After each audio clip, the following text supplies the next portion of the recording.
A little bit. Okay. Okay. It appears you got it going, Brian. Yeah, I got it going. Okay. Sorry. All right. Hey, dry run. Yeah. Here we go. Let's do it. Welcome to Silicon Valley Impact, where business insight meets startup innovation. And now, please give a warm welcome for your host, Brian Sparks!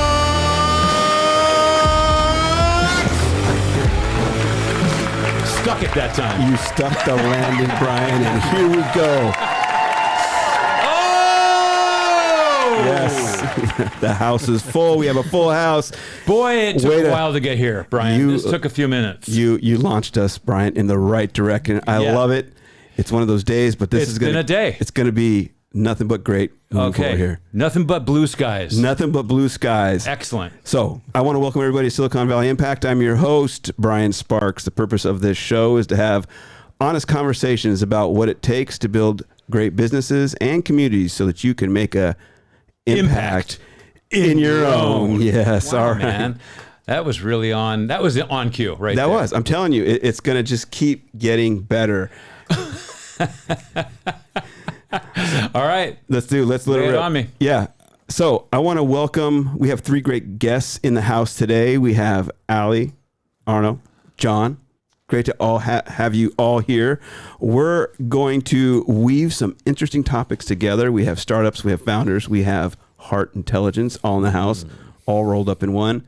So before we get into it, let's do our quick little intro. Allie, good to see you. Hello, Brian. Thanks for having me. Yeah, thanks for, you all rolled in. Well, John, you're local. You're in from Santa Clara. Is that right? San Jose? Fremont. Mm-hmm. Two from San Francisco. But wait. Arnaud, you flew in from where? From LA. Oh. Before that? Before that from Europe, and then before that from New York, and then before that from wherever. The nomad. I love it. Yes. All right. So our audience can get to know our guests a little bit better. Allie, go ahead and give a little intro on what you're working on. Thanks, Brian. I'm an investor at Rain Ventures and a partner at Back Pocket, and excited about building community in the Bay Area with awesome startups and awesome founders. I love it. And you and I met at an event where you gave a presentation. Yes. What was the topic? Because this was at first I saw you at the was it 2%? 2%. 2%. And then I saw you at Opal. Yep. Which was an amazing. So we'll talk a little bit about that later. But what was the topic that you were speaking about? Because I was running around all over the place. I didn't get a chance to really enjoy it. So Beyond 2% was focused on how to change kind of the funding gap for female founders. Mm-hmm. And I did the keynote, and I talked a lot about what we need to change in our communities in order to change the amount of funding that's allocated to female founders, and also, frankly, kind of the work-life integration that goes with that. And by the way, that's not just for female founders or female investors, but for everyone as we move into whatever the new normal looks like post-COVID, about how we better integrate work and life to make it all seamless and a little easier on all of us, because I think everyone's trying to run 1,000,000 miles an hour in both directions. I love it. All right, and so you have a journey. We'll jump into that in a minute. But Arnaud, thanks, man. You're a lifesaver. So I talked to you yesterday at the event. Texted you this morning and said, "Can you make it?" And you're like, "I'll be there." Yeah. I am super impressed. And when you said I'll be there, you drove like a madman. Well, I don't know how you drive, but no. For a fact, right? For a fact, from San Francisco, and you were here within the hour. So, man, so glad to have you on the show. And what I have to add to this is I didn't know how to come here. So I was looking at the BART or whatever. And then I was looking at Uber. Didn't work either. And then a guy I was having breakfast with told me, "Take my car." So I took his car, came here. I love it. Oh my gosh. That's the way of the heart. And then that's the way I love it. And you lead with a lot of heart. We're going to talk about heart intelligence. Yes. And you're also doing a talk at Human Tech Week. Correct. Yes. And what are you talking about there? About how to activate the heart intelligence. We all are about AI, and we are using AI. It's a beautiful tool, but it's just a tool. There is much more. The same for your brain or your mind. It's a tool. There is much more. is the heart. And tease us a little bit. How could we better use our heart intelligence? Well, I'm not going to give you this key yet because you have to go on the show and maybe you'll have some at the end. Maybe, if you're nice. But what I can share with you is that what is interesting is when you look at the capacity, the electromagnetic field of the brain, when you compare it with the heart, it's less than 1%. And what would the brain be? The brain is 1%. Is 1% of the hearts. And we are using 99% of our time. We're using our mind, thoughts, etc. There's a bit of a disconnect here, don't you think? Yeah. So how to start to use the 99% that is already there to accelerate our impact? Okay, we're going to geek out on this today. I love it. All right. Yeah. Well, thank you for being here. I can't thank you enough. John, good to see you. We've met a few times. You got a great thing going on. Give a little intro to our audience about what you're working on. Yeah, so at Salesbricks, we're building the fastest engine to power B2B SaaS and AI transactions. We simplify the whole process from quote to cash, and we help our customers get paid instantly. So they could spend most of their time reinvesting it back into the customer and building the business. I love it. And what were you doing before this? And at that moment where you realized, okay, there's a pain point here that I really think that I can solve and do in a unique way. What was happening in your life at that point? Yeah, so for 14 years of my career, I was building sales operations companies, teams. And one of the life-changing moments that I had before starting Salesbricks was just becoming a father. So when you become a father, your life changes. The things that you spend your time on changes. The math doesn't add up. You're a father plus you are a professional. Yeah. And I kept getting asked by my wife, like, come home early. You need to help me take care of this kid. And so I couldn't, put both work and becoming a father together. I realized there's a lot of things broken in my job, and there's a lot of manual processes. And so what I thought is, like, why don't I build and innovate in that space and productize it?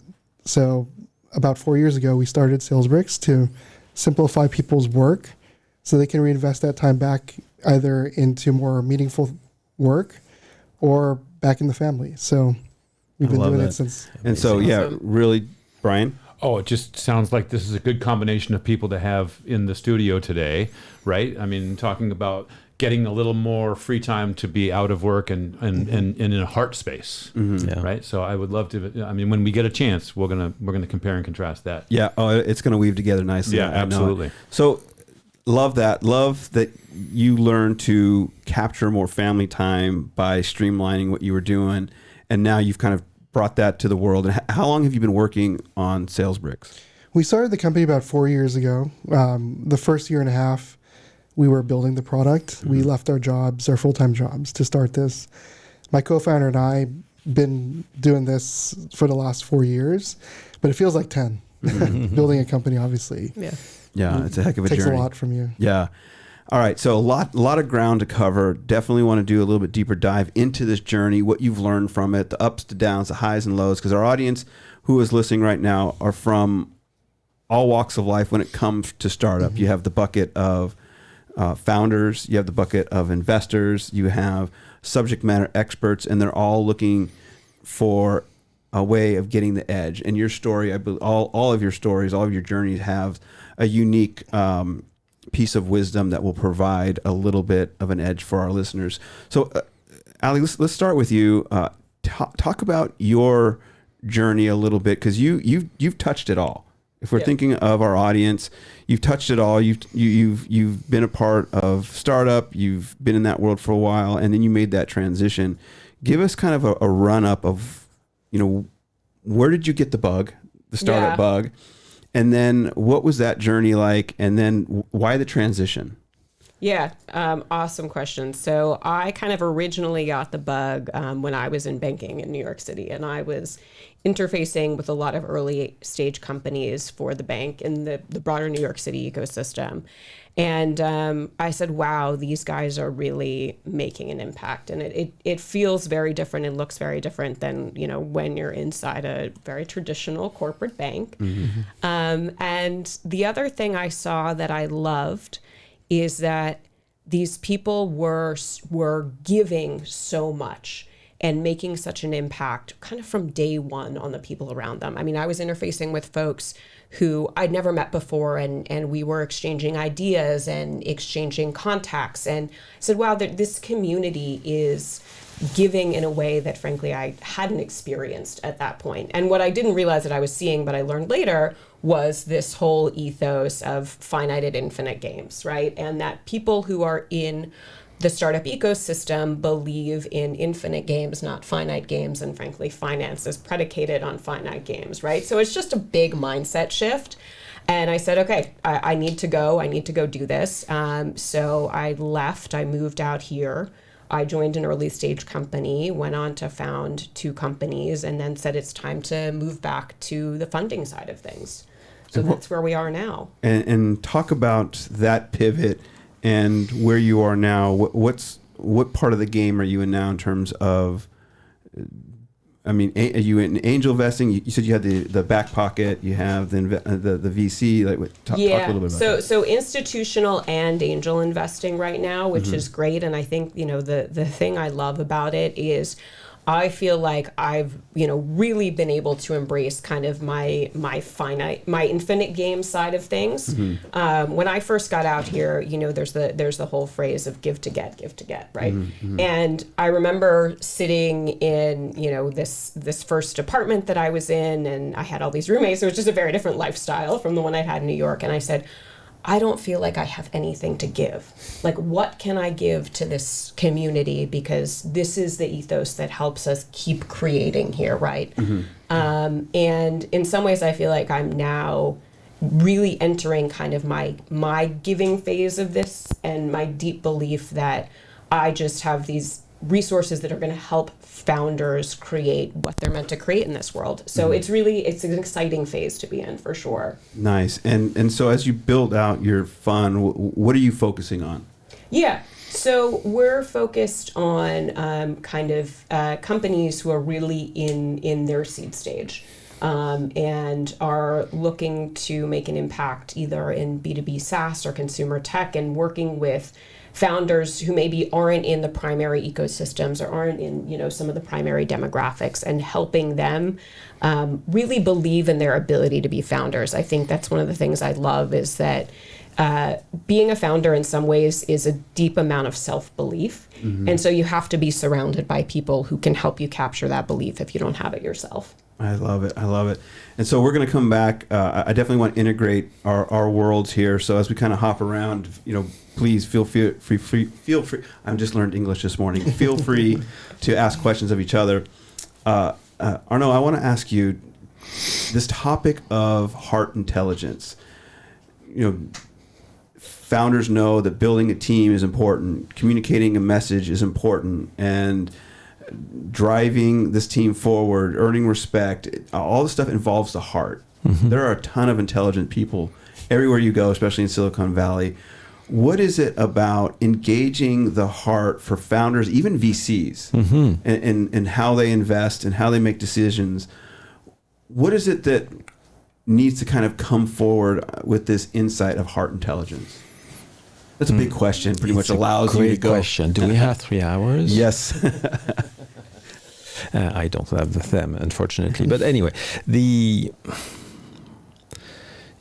heart is the very core of our being, right? It's our essence. It is the very first organ that shows up in our body, and we can have the little heart, which is the physical heart, and then the big heart with a big H, which represents our essence, the core, the kernel of our beingness. And when you get into coherence with it, when that famous brain of ours starts to get into the rhythm and of that heart, where we are in flow, in other words, with life itself. And when our purpose is clear, like what you are doing, John, or Allison as well, then every aspect of our world combines to support it, to make it happen faster. And what we are offering to the world in my institute is to help companies, CEOs of startups as well, to figure out that not only we can measure coherence, but also that by fostering more and more coherence within ourselves as an individual, within teams, basically our company grows faster, our impact goes deeper. And the more coherence throughout a company, or throughout investments for that matter, it's better for everyone.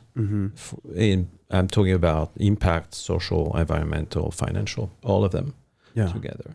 So let's go back a little bit. Like this stuff is fascinating to me. I love the growth of emotional intelligence, connecting with others, leading with heart, the flow, right? Yeah. Slowing down to go faster. What was kind of your first draw to this? Were you born with it, and like at a young age, you're like looking up in the stars and saying, "Is there's more?" Or was there a moment where you go, "I need to really land here better"? You couldn't be more right. I was born with it. And at 13, I started the journey of how can I lead my life through my heart. For me, the mind was utterly unreliable. It was not something I could count on. And I had to find the roots of me, my essence, aka the heart. And it has taken me 40 years to figure it out, more or less, until about 12 years ago, when I really finally realized that my life purpose is to help 1 billion people to open their heart to themselves. How do you, talk about opening the heart. A lot of people think really, I'm going to go in a startup, I need to compete. It's, an eat what you kill world. It's kind of, get out there with grit and focus and tenacity, all of these, pride-filled words. How do you introduce this idea of the heart to someone who believes, no, we need to compete? I don't have time for heart. Yeah, what is kind of the opening that you have to create? Brian, I have to salute you. We haven't spoken at all. I want to confirm that to the audience. Nevertheless, you're asking exactly the right questions. Oh, thank you. So your heart is already there. There is no competition at all, in my view, in our framework.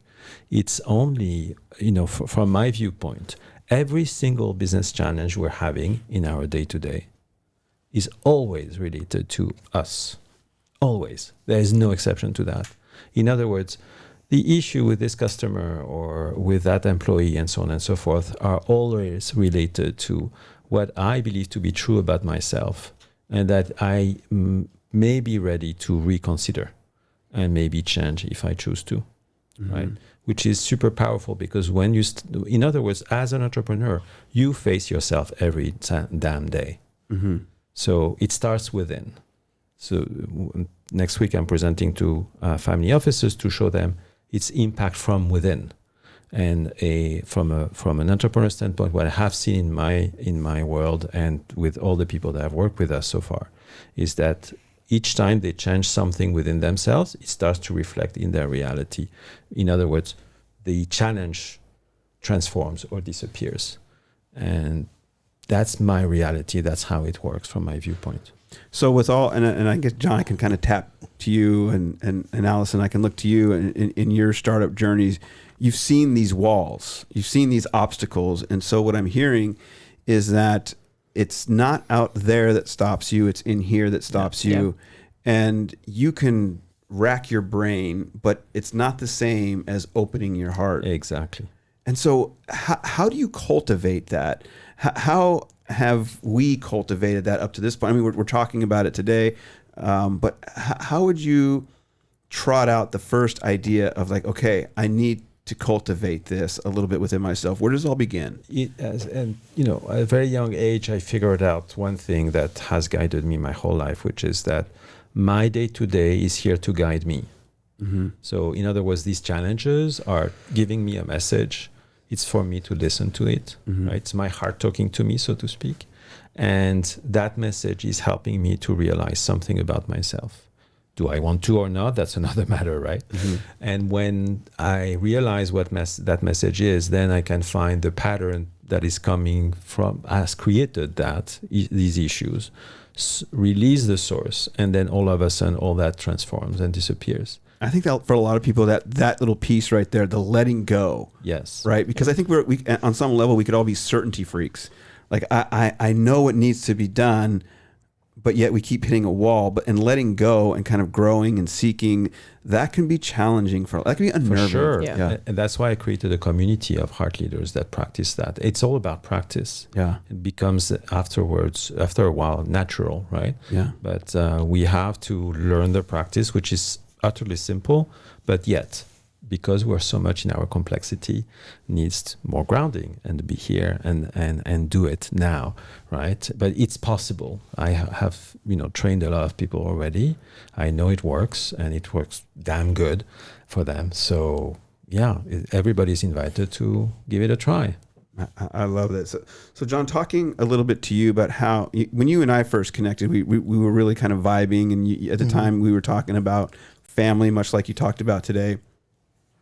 How has this idea you saw the problem, you wanted to balance life a little bit. So there's this natural drive for you to like, okay, I need to think about what I need to do for my family, for my career, and yet your heart seems to be connected. How have you built a company around this idea of staying balanced? Because that's kind of like what's driving you. Like, I can't be all career because I'm going to lose my family. I can't be all family because then I'm going to lose my career. And so there's this balance that we're kind of talking about that you naturally tapped into. Have you seen this drive affect the growth of your company? Because what you guys are doing is proven to be pretty successful. I threw you a curveball there. Yeah. It's like, oh, that was a deep one, Brian. Okay. A few years ago, I watched a short video on YouTube by the guy named Jeff Bezos. And he spent like 6 minutes talking about his philosophy about work-life balance. And he said, it's not about working 8 hours a day. It's not about focusing on, personal stuff after work. It's about how do you put these two things that are very different together to coexist. And he says when he built Amazon, every day was problems, hundreds of problems. And as he started to grow and hire more people within the company, the count of the problems become lower. But he said his definition of work-life balance is, can you solve problems at work that will bring you positive energy at home when you transition to the household? Yeah. Oh, that's good. And can you help the people in your household celebrate those wins that you had at work? And the challenge is celebrate that too. And if you do that, then you're balancing that work and then the life. And then when you're at home, the wins that you have at work, whether it be, at home with your spouse or your partner or your kids, they walked for the first time. Can you bring that positive energy back at work?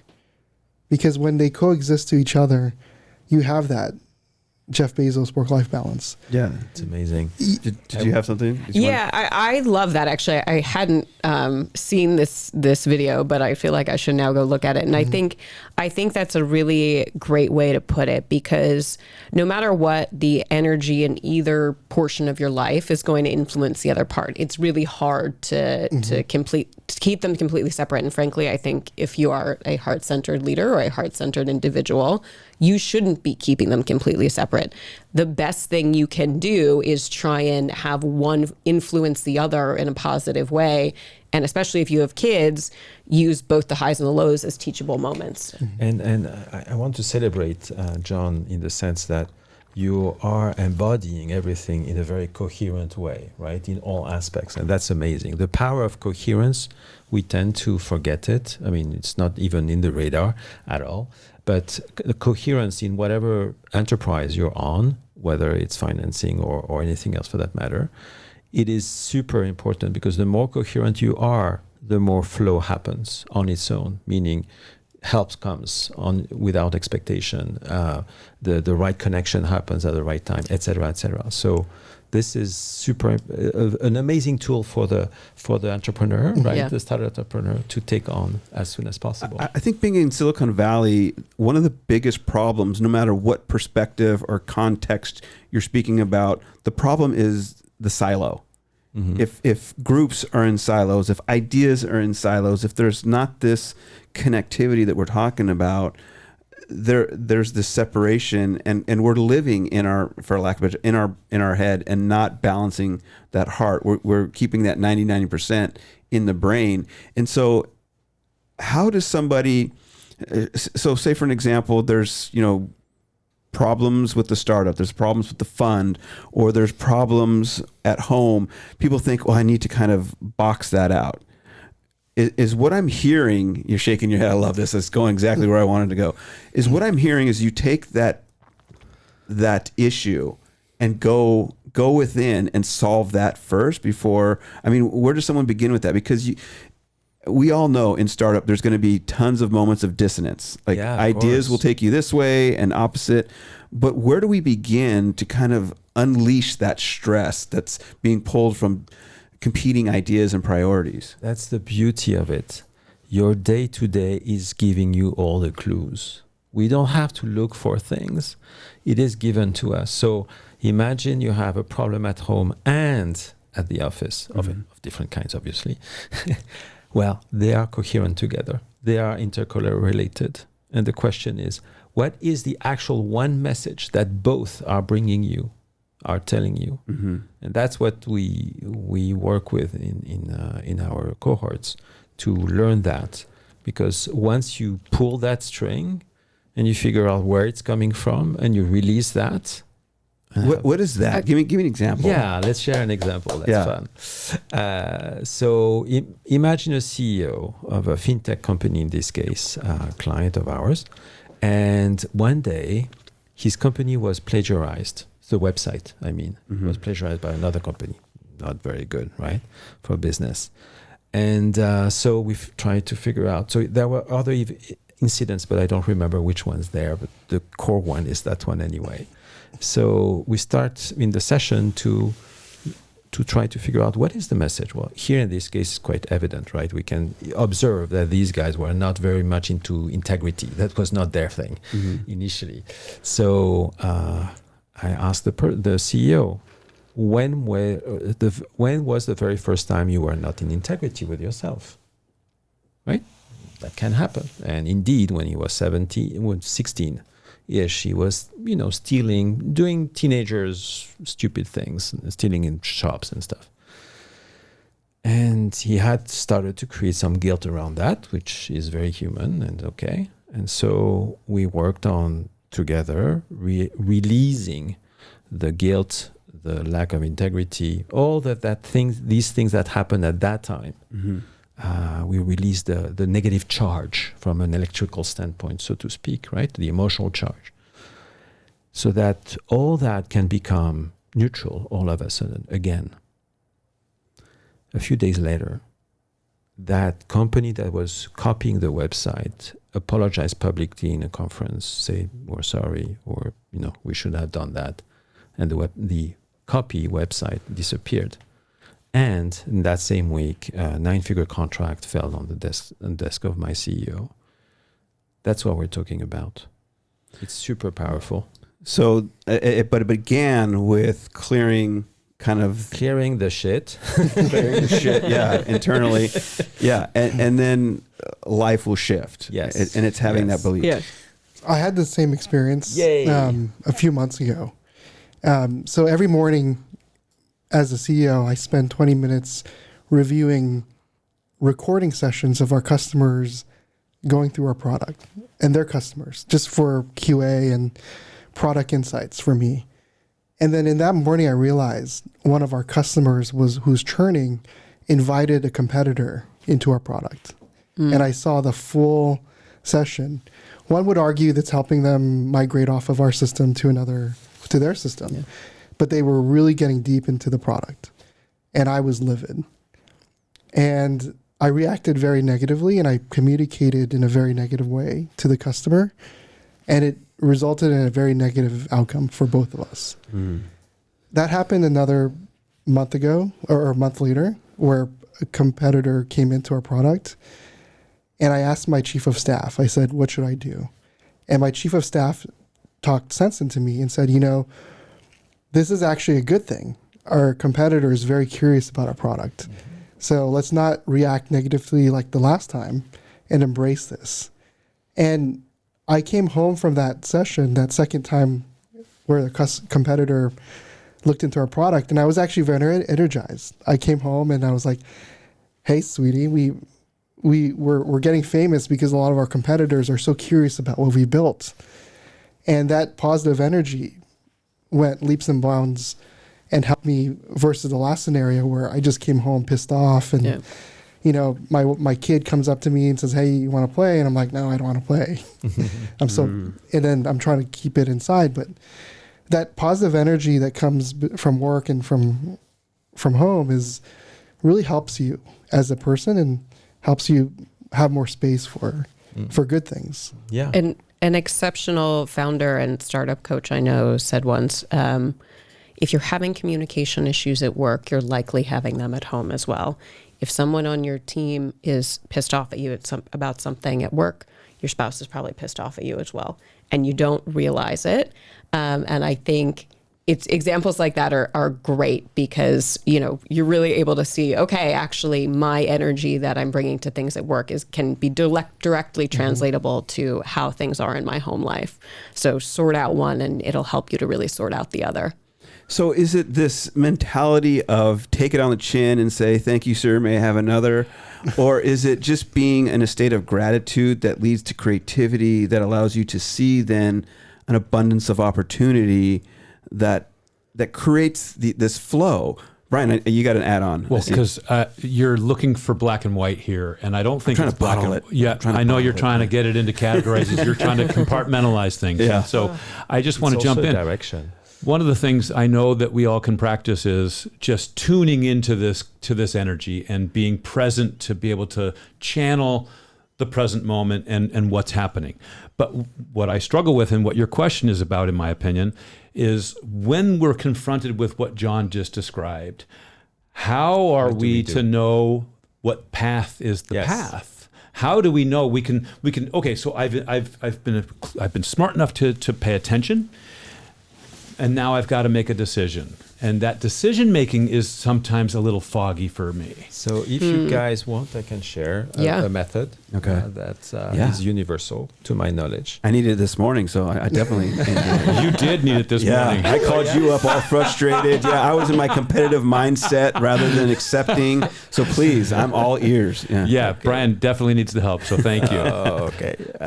We'll do our best. I don't know if in these cases we're going to work. No, it's universal. It's for every situation. So whenever you are confronting yourself with an issue, right, of any kind, that, let's make it simple, that triggers you in one way or another. The first step is to pause. That sounds bizarre, but yes, it's to pause. No reaction. That's the emotional reaction that wants to, attack or whatever. No, we pause. So there's a big pause button on your heart. Let's push it together. There's a finger here. Let's push it, right? Yes. Thank you. Allison doesn't want to do it. But okay. There we go. I'm doing it. And then from then on starts the wheel of the Heartful method. So when we are pausing, then we have the option to start embracing what is happening as it is. Right.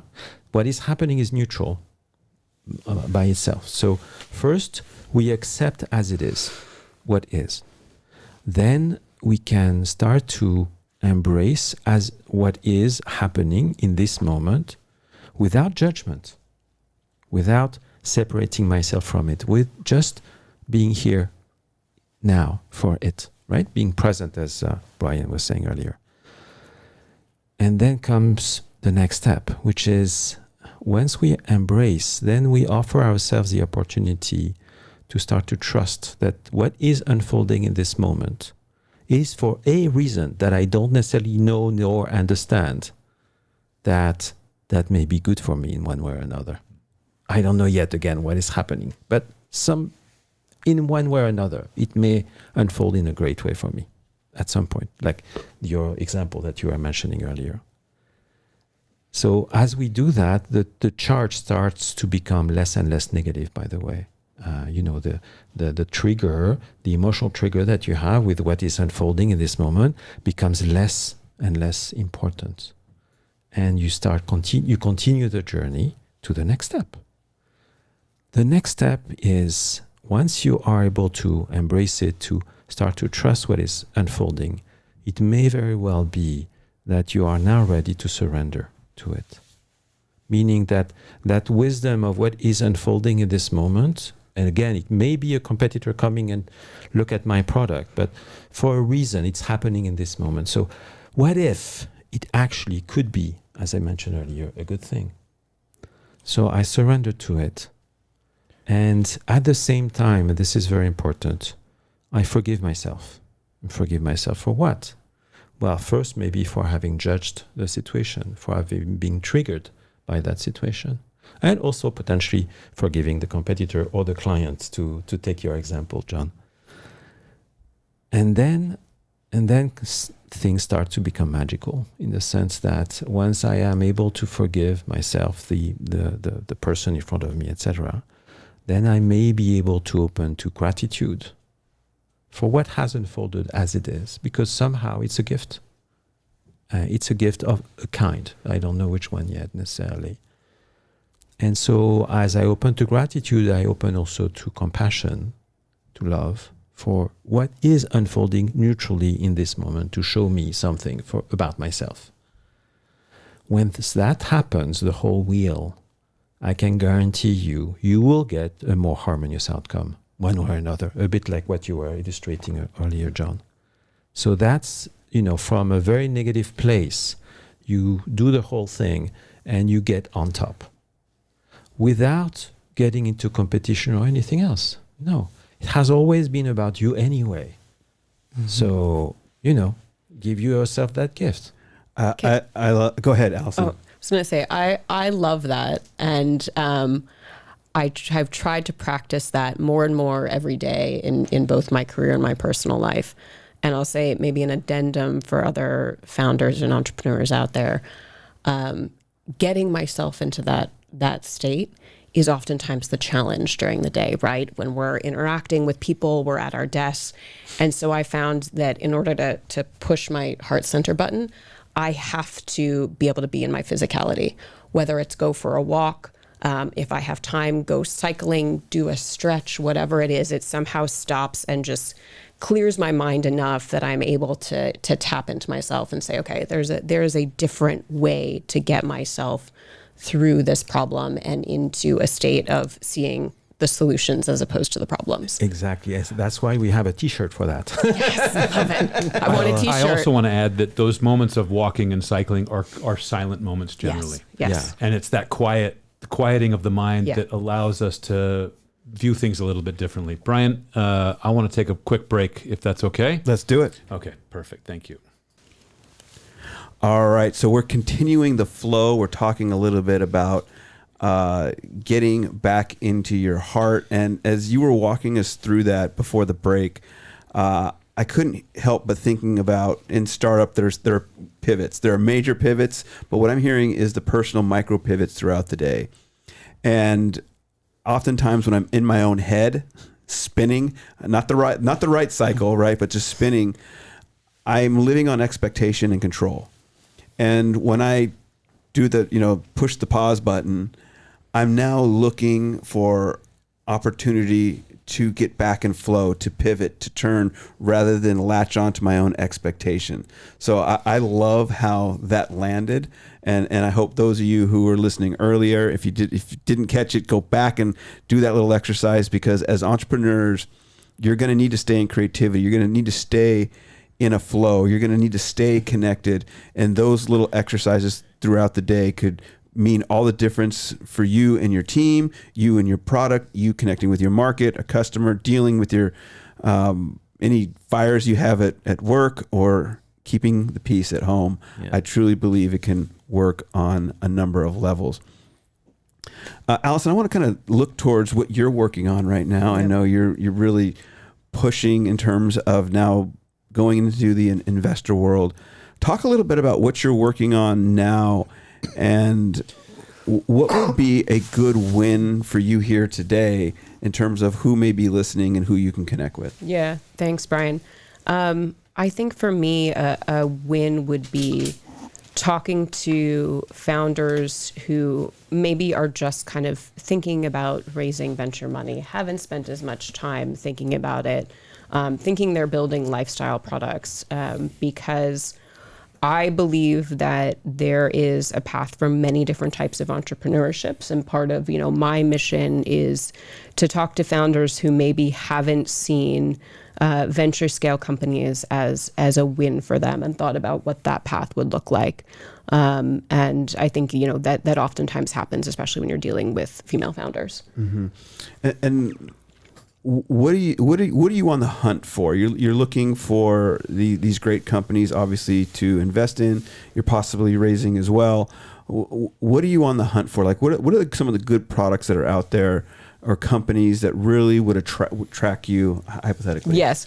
I'm extremely interested in OAuth for agents. That's the idea I'm tossing around in my head a lot now. Mm-hmm. And what does authentication look like in a world where so much of kind of our typical white collar jobs are now done by agents in this agentic future? And then on the other side of things, I'm looking for what I'm calling the companies that are in this future of life thesis. So what does the world look like, and what are we going to be spending our time on when, again, more of our traditional day job is done by agents? Mm-hmm. And how can we bring products and ideas into the world that support human flourishing and more of this work-life integration? And so maybe we start to move to a 2-day work week, or a 3-day work week, or much more, you're doing 2 hours in the morning and then you spend the afternoon with your family and on your health. So I'm focused on those ideas right now. And if I could just ask the high-level question for our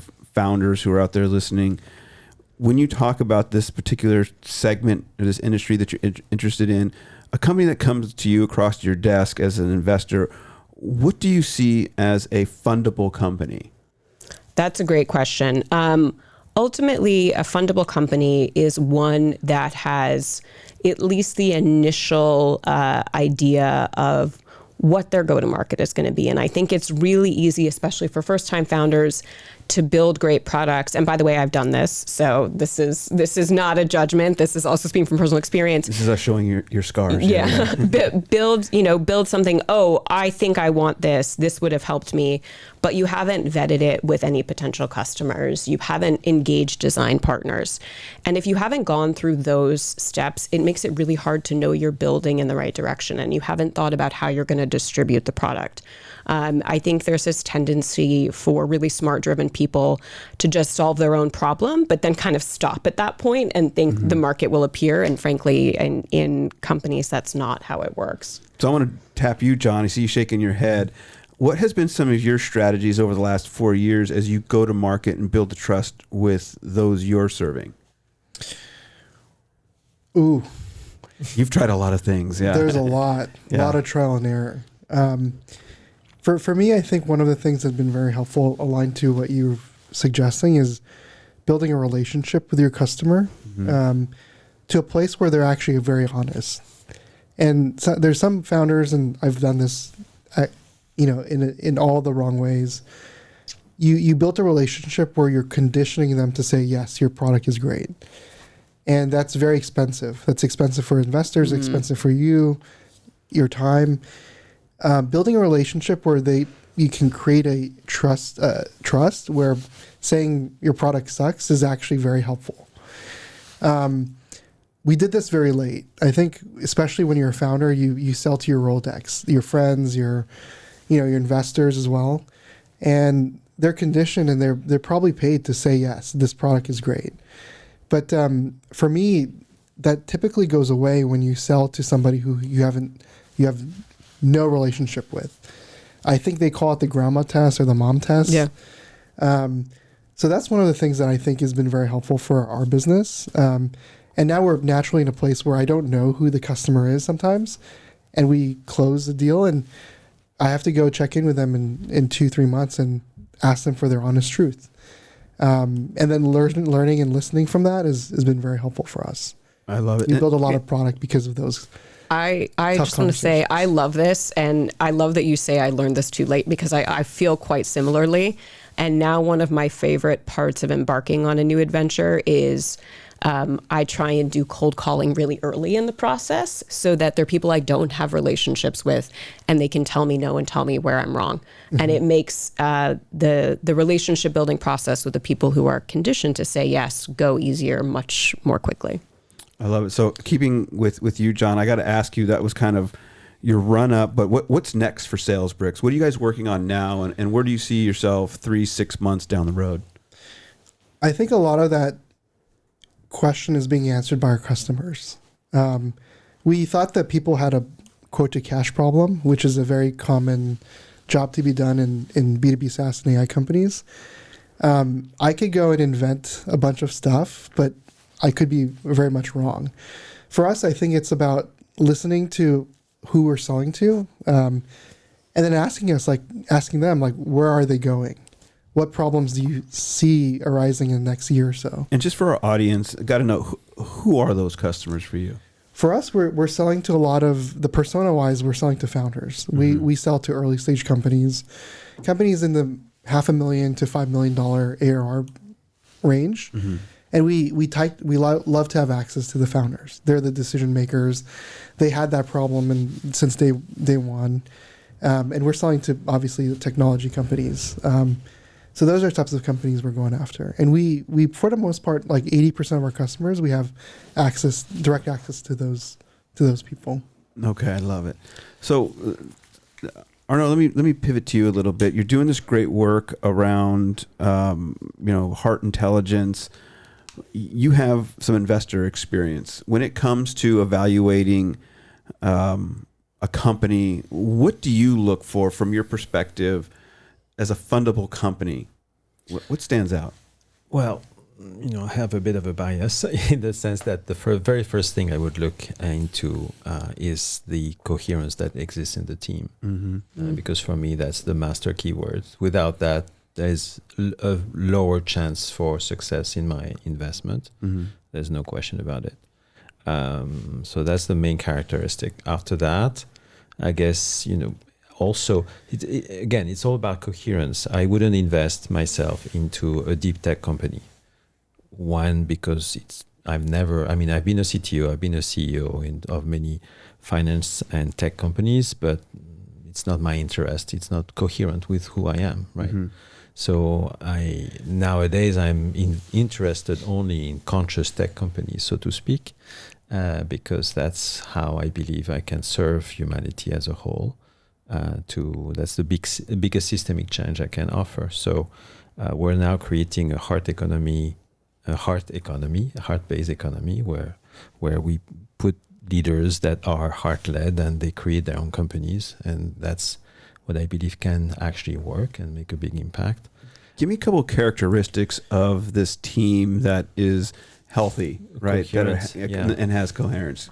For me, it's one, they share the same language. So in other words, you were talking about silos earlier. Mm-hmm. So, initially, we are 4 here. Well, actually, we're a bit more, but we feel separate, right? Because of this embodiment of the body, we feel that we are separate, which is definitely not the case. Our hearts are all connected. Mm-hmm. We have measured now; it's 6 feet wide, the field of our heart. So the very first characteristic is to see if all these people in the same team are feeling in unity or not. Mm-hmm. That's huge.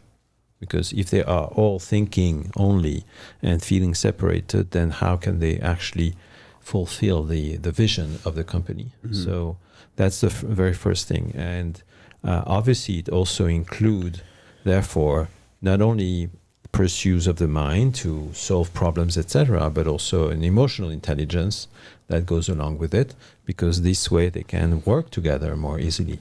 Mm-hmm. So that's another aspect. And then beyond that, just to finish it up, ideally, they actually talk our language completely, meaning they have gone through our cohorts to be the best version of themselves. Both of them are chomping at the bit to say something. Go ahead, Allison. Well, I want to ask a question. Yeah. How do you suggest teams get into that coherence? And do you have any suggestions to kind of short circuit that in some ways? Because the storming, norming, I'm forgetting one, but performing process, right, in team development, it takes time and it takes a degree of trust. And I'm wondering what tips you have to get teams there and leaders there maybe a bit more quickly, because startups just work on a different cycle. I work a lot with startups, so I completely agree with you. So I'd say, one, we have this coherence test that is available for corporations that we can measure a team, their coherence levels, and so on. And then, as far as I'm concerned, in my view, it takes time, as you said, to put that together. We have a cohort of that last 12 weeks where you learn the rope, and then it's constant practice. It works. We know how to do it, but it is a practice. It's not, here's a pill and you're coherent. That never works. There's not a red and blue pill? No. Okay. We love that in startups. All right. Yeah, I know, but maybe everybody loves that. Can That's human nature. We all just want to have a pill that fixes it right away, right? Yeah. Yep. Flip a switch, flip it back off. Yeah. John, you had something?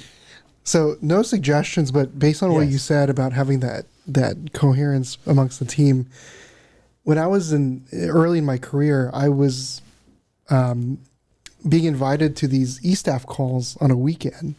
This is a company that was trying to go public, so everybody was all hands on deck, and we had to work extra hours.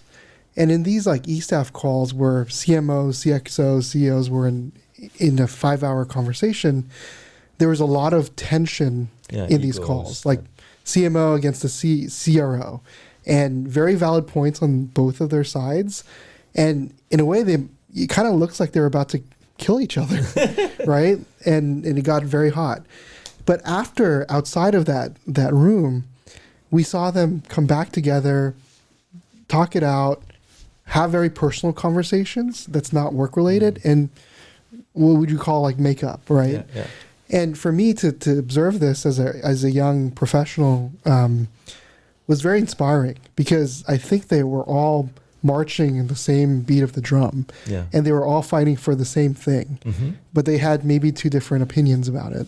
It should be. And to me, that was a balance. Yeah. And I think that's what I like to see in my team is, can you be very honest about the truth? Can you argue, but at the same time, kind of kiss and make up and really focus on the mission of the business. And in other words, be grounded in themselves, and then from there they can express their inner truth. That's perfect. Yes, definitely. Thank you. I love this. I can feel the rabbit hole pulling us in here. But before we start, you're inside the 6 feet. I am. I can feel being pulled in. I love it. But before we start to wrap up, I want to give you each of you. We got a couple more minutes left. Pretty much almost. That's about it. How can people connect with you? Because we got to wrap. I want to make sure that John, people follow you. What's the best way to connect with you? Yeah, on LinkedIn, I'm very approachable. Jonathan Festejo. I post often, and I'm the one with the caricature as my avatar. Love it. Arnaud, how can people connect with you? LinkedIn would be one option. Arnaud Saint-Paul. Super easy to find me. And then if not, tapuat.com, tapuat.com. Love it. And Allison, how can people connect with you? LinkedIn for me as well. Allison Paz. And I respond. Great conversation. Love it. Brian, great job. Full house today. We could keep talking for hours. Love to have you all back. Thank you. See the rest of you next week. Stay safe.